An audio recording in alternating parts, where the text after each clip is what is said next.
Esta é a história de Ana e Lucas, um casal moderno, ou, mais precisamente, a história do espaço vazio entre eles. Eles não se conheceram em uma cafeteria chuvosa ou em uma festa barulhenta. Conheceram-se através de algoritmos filtrados, emparelhados e apresentados como compatibilidade 94% em uma tela iluminada.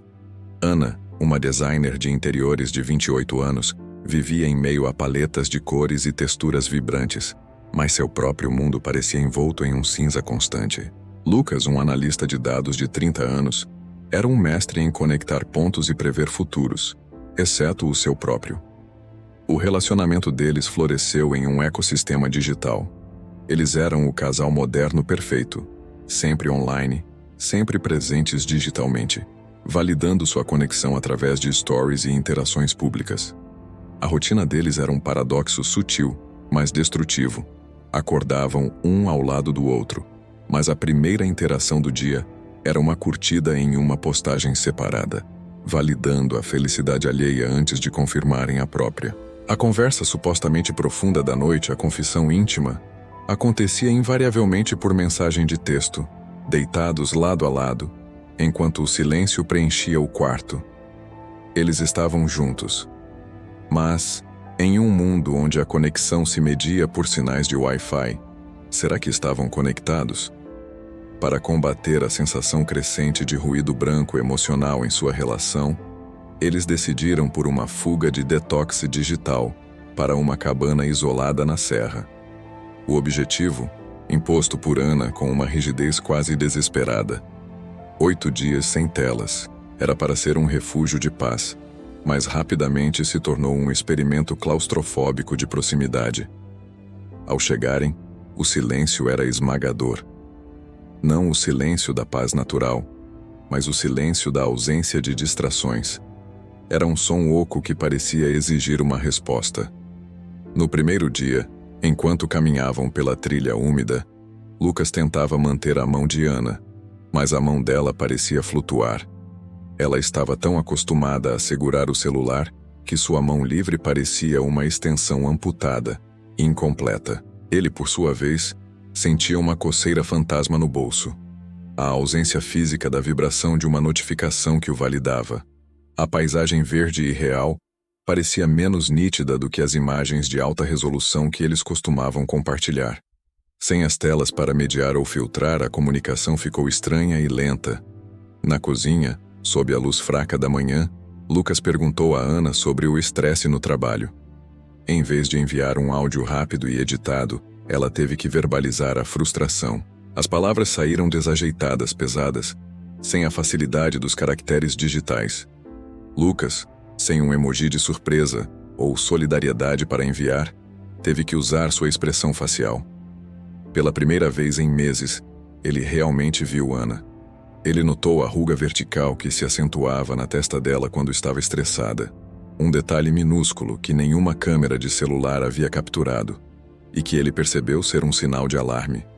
O vazio entre eles era o espaço onde antes viviam as telas, e era mais vasto e ameaçador do que imaginavam. Na terceira noite, o experimento atingiu o seu ponto de ruptura. Sentados à lareira, bebendo vinho barato, a tensão era palpável. Ana quebrou o silêncio com uma precisão cirúrgica. Lucas, você lembra daquele dia em que te mandei aquele áudio sobre minha avó? Lucas, com a rigidez de um programa travado, acenou. Claro, o dia que você disse que ela estava doente. Ana balançou a cabeça, o olhar fixo nas chamas. Não, disse ela, a voz baixa. Eu chorei naquele áudio. Eu disse que não sabia como lidar com o medo de perdê-la. Eu estava me desintegrando. Você só respondeu com um emoji de coração vermelho e escreveu: Força, Ana, estarei aí logo. Lucas ficou rígido, a postura de defesa instalada. Eu estava no meio de uma reunião importante, Ana. Eu li e eu senti muito, de verdade. Sentiu, Lucas? Ou apenas registrou a informação e delegou a reação humana ao código? Perguntou Ana, a voz ganhando uma força perigosa. Ele se confrontou com o abismo. Naquele momento digital, o emoji de coração era o máximo de emoção que o meio permitia. o substituto rápido e eficiente para a vulnerabilidade genuína. Ele não havia ignorado a dor dela. Ele havia inconscientemente delegado sua resposta emocional ao algoritmo. Ele sentiu uma pontada de algo que não catalogava há anos. Culpa fria. O silêncio que se seguiu não era mais vazio, mas sim pesado de verdades não ditas, de mágoas armazenadas em caixas de entrada. A partir desse momento, a cabana se tornou um campo minado de conversas difíceis e inacabadas. Eles discutiram sobre o que era a realidade e o que era a performance. Lucas, o analista, tentou racionalizar a situação, como se estivesse depurando um código. Nós comunicamos de forma mais eficiente. Acelerar o áudio e usar abreviações economiza tempo. E o que fazemos com esse tempo economizado, Lucas?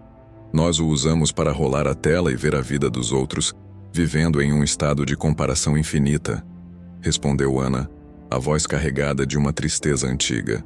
Em um final de tarde cinzento, enquanto Lucas tentava acender o fogo da lareira com madeira úmida, ele se frustrou profundamente. A fumaça enchia seus olhos, e ele não conseguiu. Ele não pegou o celular para reclamar no Twitter, nem mandou um áudio irônico para Ana. Ele simplesmente gritou de frustração e chutou um tronco.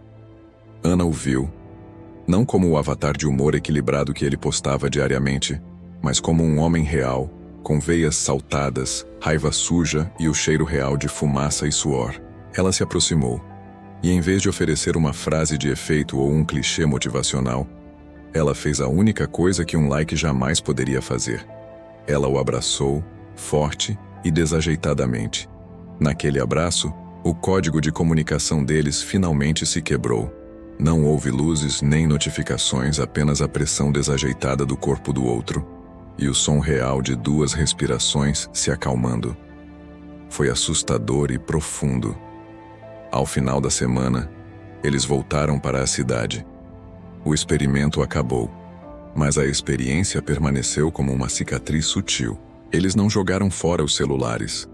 A vida não era assim tão simples. Eles voltaram a usá-los, mas com uma diferença crucial: a intenção. Uma noite, Ana recebeu uma mensagem de Lucas enquanto ele estava no trabalho. Não era um texto rápido sobre a janta. Era um parágrafo longo, atencioso, sobre um sonho estranho que ele havia tido e o quanto ele sentia falta da simplicidade real do abraço que ela havia lhe dado na cabana. Em vez de responder com um emoji de coração, Ana largou o celular. Ela foi até a cozinha, pegou uma caneta e um bloco de notas e começou a escrever. A caligrafia era imperfeita, demorada, e o cheiro do papel era real.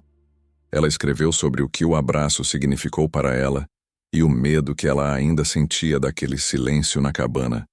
Quando Lucas chegou em casa, ele encontrou o bilhete na porta da geladeira. Ele o leu e, em vez de sentir a satisfação rápida de uma notificação, sentiu a demora da emoção. Ele sentiu o peso das palavras, o esforço da mão dela e a vulnerabilidade do papel. O relacionamento de Ana e Lucas não era mais uma série de interações digitais eficientes, mas uma tapeçaria de momentos reais, alguns desajeitados, mas todos urgentemente verdadeiros. Eles entenderam a lição do retiro. A última mensagem que importa não é a que está na tela, mas sim o eco da voz real no silêncio entre as vibrações. Obrigado por mergulhar nesta reflexão sobre o preço da conexão. Esta foi mais uma história envolvente e profunda do canal Histórias que Falam. Se você valoriza contos sobre a vida real, mistério psicológico e o complexo coração humano, inscreva-se no canal agora. Temos todos os dias uma história nova e urgente esperando por você. Ative o sino para não perder nenhuma narração.